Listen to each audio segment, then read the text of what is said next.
exciting! And Charlotte! Paimon never thought she'd see you two together. Nice to see you again, Traveler and Paimon. Oh, we're not interrupting anything, are we? Not at all. I wasn't in the middle of an interview or anything. I was just asking Miss Kuching about purchasing a kite. A kite? Are you buying some regional specialties to bring back to Fontaine?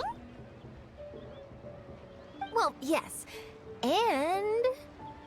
It seems you haven't heard yet. The theme of this year's Lantern Rite is kites. Oh, so that's why Paimon has seen so many floating in the sky. Liyue Harbor is always changing, so it is only fitting that Lantern Rite should change in turn. The Qixing believes it would benefit Liyue to build on our own cultural foundation by embracing the technologies of other nations. After all, it is said that the stones of another mountain may serve to better polish one's own jade. yeah, remember my business meeting with Tianquan Ningguang the last time I was in Liyue Harbor? That's what it was about. But all I really did was use my network to introduce Lady Ningguang to some interesting people.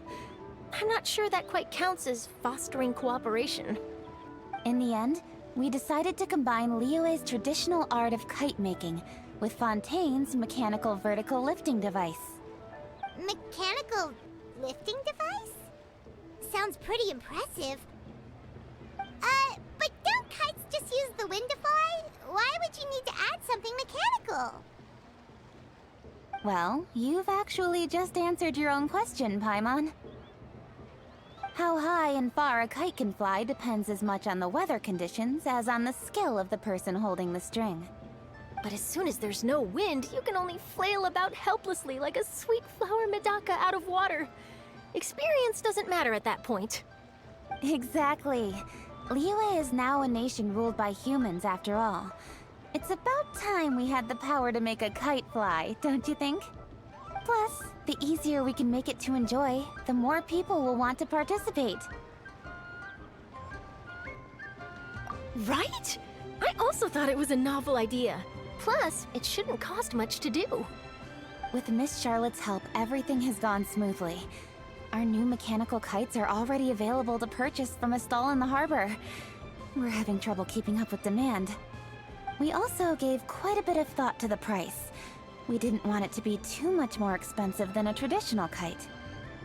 Cool! Turns out you two and Ningguang like playing with toys just as much as Paimon! Toys? They're not exactly toys. You see, Miss Kuching? That does seem to be everyone's first reaction.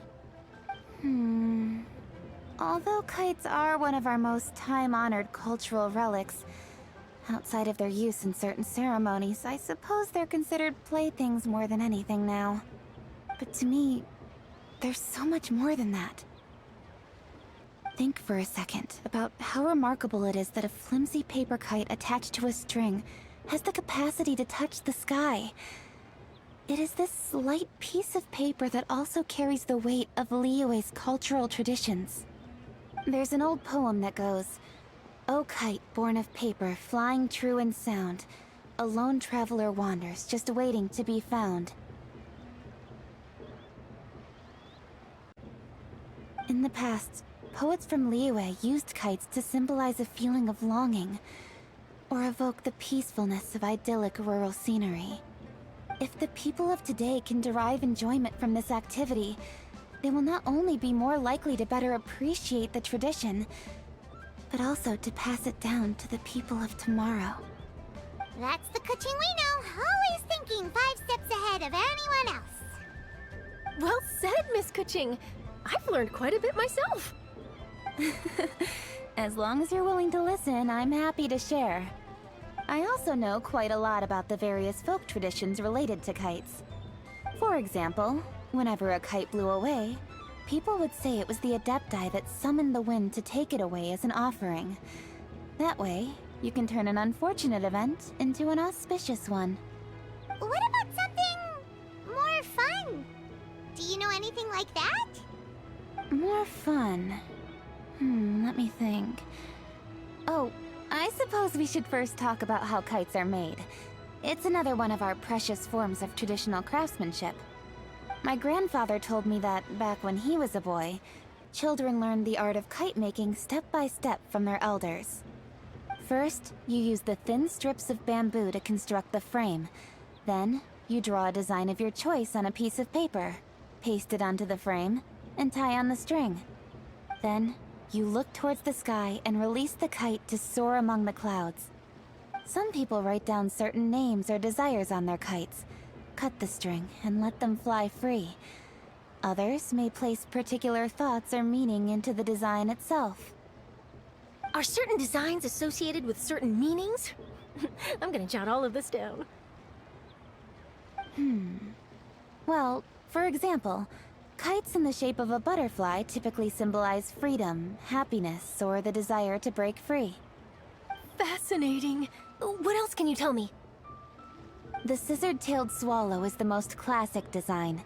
It symbolizes good fortune and joyful tidings.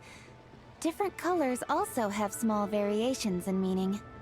Are these commonly understood meanings and symbols in Liyue? Kind of like the language of flowers in Fontaine. I believe so. Most have probably heard something about it from their elders at some point. If you're interested, Miss Charlotte, I have several books on the topic that I could lend you. They could be a useful reference.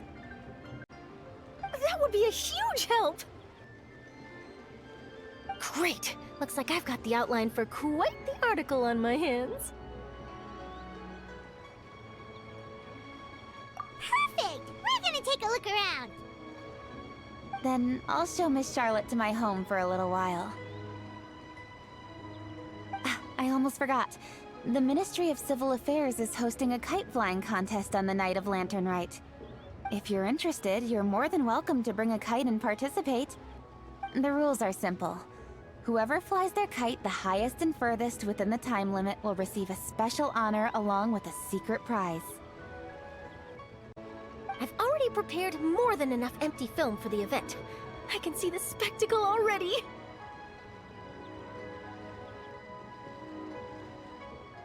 Oh, Paimon was on board the moment you said secret prize.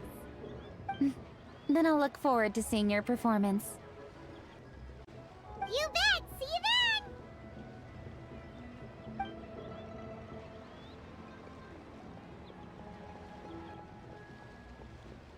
Wait, Traveler? Take a peek to your right. Do you see those two people lurking over there? Is it just Paimon? Or were they staring at us the whole time we were talking to Kuching and Charlotte just now? They seem fishy.